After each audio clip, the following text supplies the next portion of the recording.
Hai, balik lagi sama gue Dika, dan kali ini gue bakal ceritain film Second Origin. Mengisahkan tentang dua manusia yang berhasil selamat setelah badai matahari menghancurkan bumi. Tak ada manusia yang tersisa selain mereka berdua. Nah, gimana kisahnya? Langsung gas aja guys.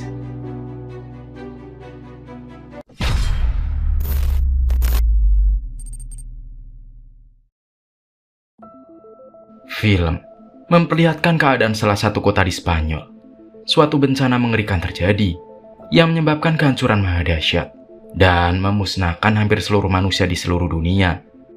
Sebelum bencana tersebut terjadi, seorang bocah bernama Didak sedang mencoba memperbaiki traktor sambil mendengar siaran radio nasional. Diberitakan bahwa fenomena badai matahari sedang melanda bumi, sehingga suhu meningkat, bahkan banyak satelit yang rusak. Namun mekanik bengkel datang dan bilang berita itu hanyalah hoax. Mekanik itu juga bilang ke Didak kalau sekarang adalah hari di mana alien mulai menginvasi bumi. Sementara di sisi lain, wanita muda bernama Alba sedang membuat vlog aktivitasnya dan masuk ke gua untuk menemui ayahnya, yang merupakan peneliti perubahan iklim. Setelah memvideokan pekerjaan ayahnya, dia pergi ke pasar dan bertemu dengan Didak. Didak bersama ibunya sedang menjaga toko. Sementara di langit kilatan cahaya muncul dari berbagai arah dan membuat hewan ketakutan.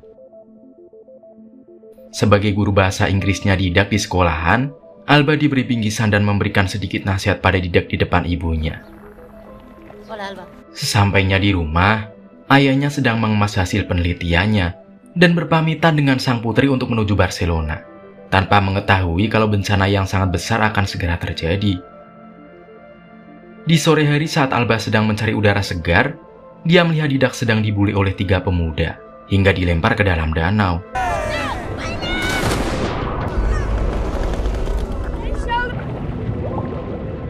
Alba yang tahu kalau Didak tidak bisa berenang, langsung melompat ke dalam danau untuk menolong Didak. Saat sedang berusaha meraih Didak yang tenggelam, tanpa diduga langit semakin memerah, dan terjadi badai matahari yang sangat panas. Alba dan Didak yang ada di dalam air tak menyadari ada bencana yang terjadi hanya beberapa detik saja itu.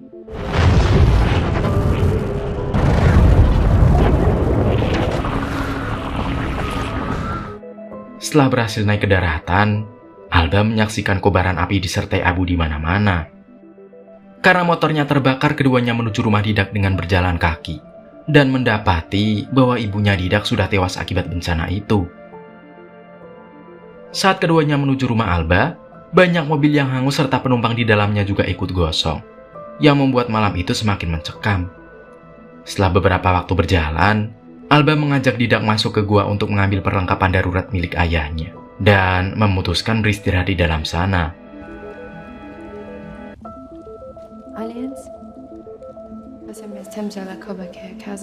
Di pagi hari keduanya melanjutkan perjalanan ke rumah Alba, dan terkejut melihat rumahnya yang ada di pedesaan juga ikut hancur. Alba kemudian mencoba menghubungi ayahnya yang belum pulang. Namun sayang sinyal sudah tidak ada sama sekali. Sementara Didak mencoba menyalakan TV dan radio yang sama sekali tidak berfungsi.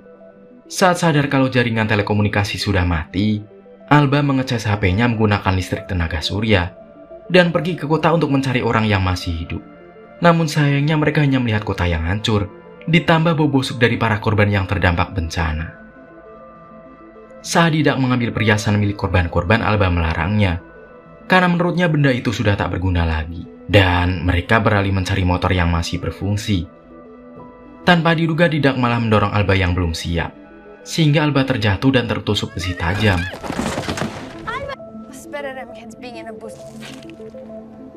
Setelah sampai di rumah, Alba mengobati lukanya dengan peralatan medis adanya, tanpa menyadari kalau dirinya beresiko mengalami penyakit tetanus. Selama beberapa hari karena lukanya tidak ditangani dengan tepat, Alba mengalami demam tinggi dan lukanya semakin memburuk. Alba pun berkata kepada Didak bahwa dirinya membutuhkan suntikan antibiotik, sehingga Didak langsung keluar mencari di kota pada tengah malam, walaupun Alba sempat melarangnya. Beberapa jam menyusuri kota yang gelap gulita, akhirnya Didak berhasil mendapatkan antibiotik dan segera menyuntikannya karena Alba sudah tak sadarkan diri. Selama menunggu Alba siuman, Didak mengunjungi sang ibu di rumahnya yang sudah hancur lebur, dan juga ke bengkel tempat dulu dia biasa bermain. Di sana dia juga mengambil peralatan yang sekiranya bisa dia gunakan. Beberapa hari kemudian Alba bangun, dan Didak langsung memeluknya. Didak sangat bahagia karena gurunya yang paling cantik di sekolahan dapat sembuh. Setelah itu hari-hari mereka diisi dengan bertahan hidup, di mana Alba fokus menanam sayur-sayuran, sementara Didak membantunya dan bermain bola.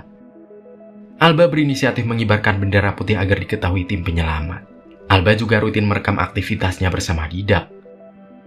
Suatu hari Didak panik setelah mendapati ada bercak darah di atas kasur. Dia pun segera menghampiri Alba yang sedang mencuci pakaian dan memberitahu kalau darah tersebut wajar bagi wanita.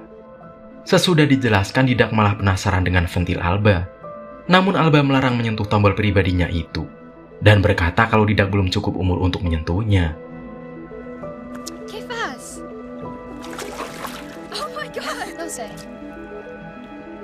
Beberapa hari pun sudah berlalu.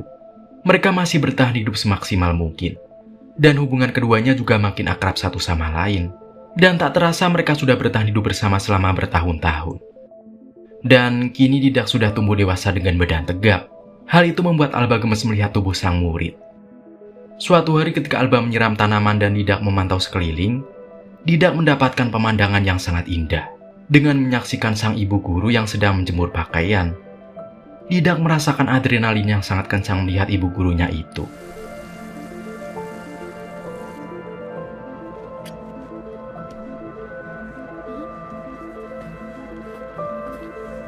Setelah itu Didak memutuskan ke bengkel untuk memperbaiki traktor dan membawanya ke rumah. Sehingga Alba terkejut menyadari murid yang dulu dia didik di sekolahan, kini sudah menjadi pria dewasa yang dapat melakukan berbagai hal. Menyadari tim penyelamat tidak akan pernah datang, keduanya memutuskan hijrah ke Barcelona demi mencari ayah Alba yang kemungkinan masih hidup. Mereka menaiki traktor yang diperbaiki oleh Didak, sehingga dengan mudah mereka dapat menyingkirkan bangkai mobil yang menghalangi jalan. Mereka juga sempat beberapa kali berhenti untuk mengambil bahan bakar dari kendaraan lain. Mereka yang sudah dekat dengan kota Barcelona sangat terkejut, karena ternyata juga hancur oleh badai matahari. Akhirnya mereka memutuskan untuk beristirahat sebelum memasuki pusat kota. Keesokan paginya keduanya mulai masuk ke pusat kota dan melihat kehancuran sama seperti tempat tinggal mereka. Alba mencoba menghubungi ayahnya namun tidak berhasil. Setelah berkeliling dan tidak menemukan siapapun, mereka pun singgah ke Stadion Camp Nou di Barcelona. Karena mengidolakan tim Barcelona, Didak langsung bermain bola di sana. Sementara Alba menyaksikan sambil merekamnya. Saat Didak berhasil mencetak gol, Didak selebrasi sambil mengangkat bajunya di depan Alba. Dan Alba kembali kagum melihat tubuh Didak. Alba pun langsung menjatuhkan HP-nya. Dengan ragu-ragu tapi mau, mereka langsung berciuman.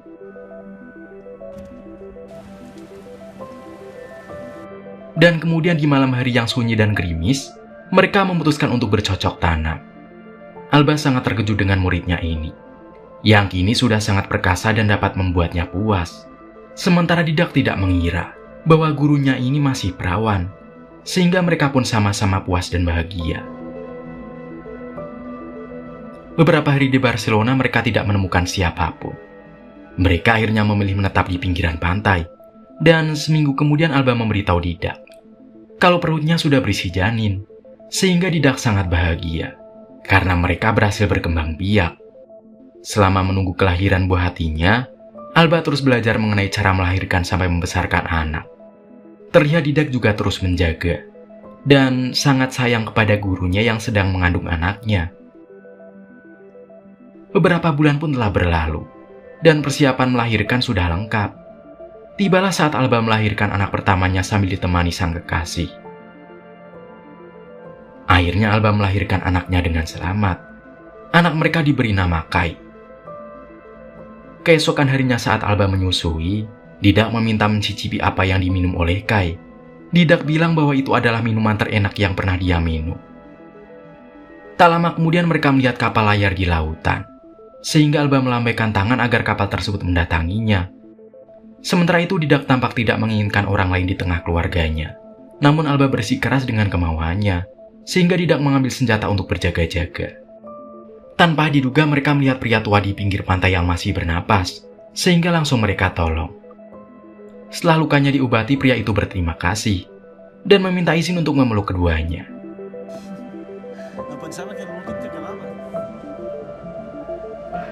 Pria itu mengingat bahwa saat mesin kapalnya rusak dan sudah menurunkan jangkar, sebuah badai api besar menerpanya hingga jatuh ke air. Selama beberapa hari memperbaiki kapal di sana, pria itu membagi ilmu mengenai pelayaran dan juga pertanian kepada Alba dan Didak. Hal itu membuat Alba merasa bahwa pria itu sangat mirip dengan ayahnya. Suatu hari Didak mulai cemburu dengan kedekatan Alba bersama pria itu. Dan firasatnya terbukti saat memergoki pria itu sedang mengintip Alba yang sedang menyusui.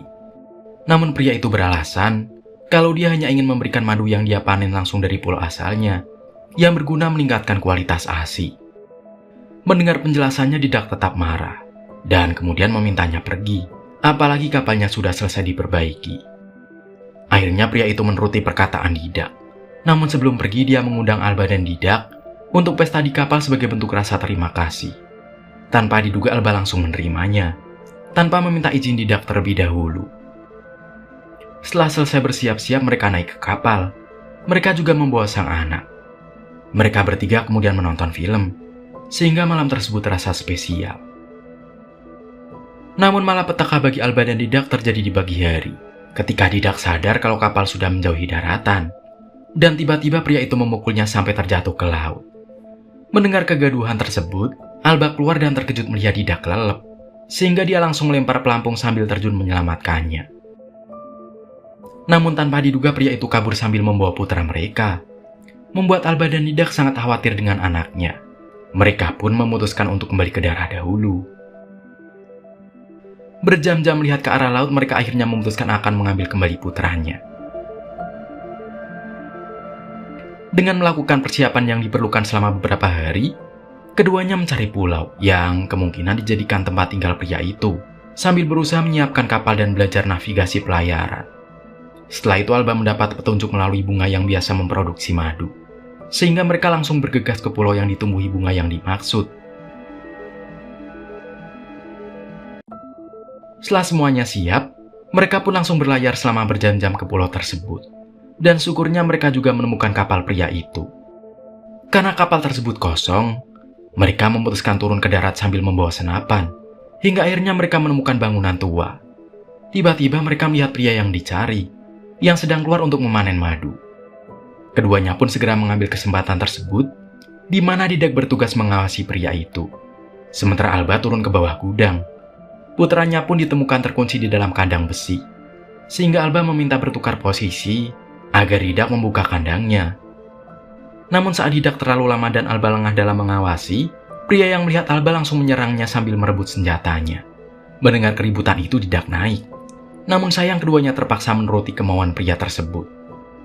Mendengar anaknya terus menangis, Alba memohon agar diizinkan menyusui, karena pasti putranya sangat kelaparan. Akhirnya pria itu mengizinkan Alba untuk menyusui putranya, namun harus tetap diawasi olehnya. Saat menyusui di gudang bawah, pria itu sangat senang, karena dia dapat dengan leluasa melihat Alba yang menyusui.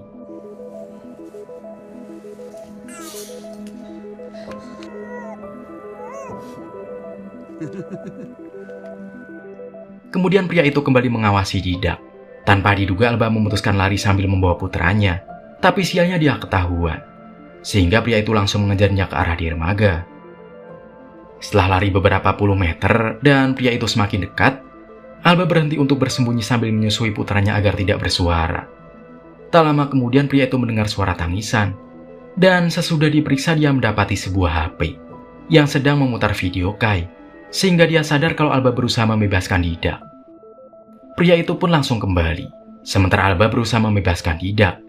Namun karena sudah ketahuan, dia menyelipkan pisau lipat ke tangan Didak. Ketika Alba ditodong, Didak yang masih lemas menyerang pria itu. Namun sayang serangannya tidak maksimal karena Didak masih lemas. Alba pun mengambil senjata yang terjatuh dan mengarahkannya ke pria itu. Tapi karena tidak langsung menembak, pria itu berhasil mendekat dan hanya tertembak di bahu, sehingga masih bisa melawan. Didak yang melihat hal tersebut langsung bangun dan menyerangnya menggunakan cangkul. Namun pria itu mampu menangkisnya sampai membuat Didak jatuh. Dengan mudah pria itu berhasil merebut senapan. Tanpa diduga demi menyelamatkan putranya, Didak memutuskan memenclas endasnya si pria itu hingga tewas. Dan terdengar suara tembakan. Namun untungnya Didak masih kuat berjalan untuk memeluk putranya. Alba yang sudah sadar langsung menemui Didak, yang kemudian langsung jatuh karena ternyata dadanya terkena tembakan. Alba pun harus menjadi janda tunggal di muka bumi karena kesalahannya sendiri yang tidak menuruti perkataan kekasihnya, yang tetap menolong orang tak dikenal walaupun sudah dilarang Didak. Beberapa tahun kemudian Kai sudah tumbuh besar dan memiliki hobi yang sama dengan ayahnya. Alba kemudian memperlihatkan rekaman video Didak pada putranya saat Didak bersenda gurau bermain bola sampai akhirnya Kai lahir. Tujuan hidup Alba pun menjadi tidak jelas. Dan di akhir film Alba mengatakan kalau cintanya dengan sang anak merupakan benih awal perkembangbiakan umat manusia. Dan kemudian film pun akhirnya berakhir.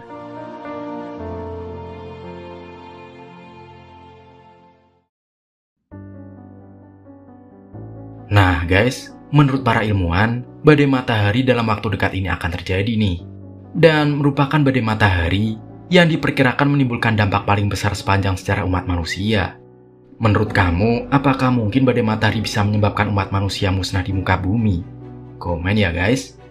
Kemudian pesan yang dapat diambil, sebagai seorang wanita yang sudah memiliki suami, tentunya harus selalu meminta izin terlebih dahulu kepada suami untuk melakukan apapun, sehingga tidak akan ada penyesalan di kemudian hari. Nah, sampai di sini cerita kali ini. Makasih ya udah nonton. Semoga kalian suka dan terhibur guys. Gue pamit. Dadah semuanya.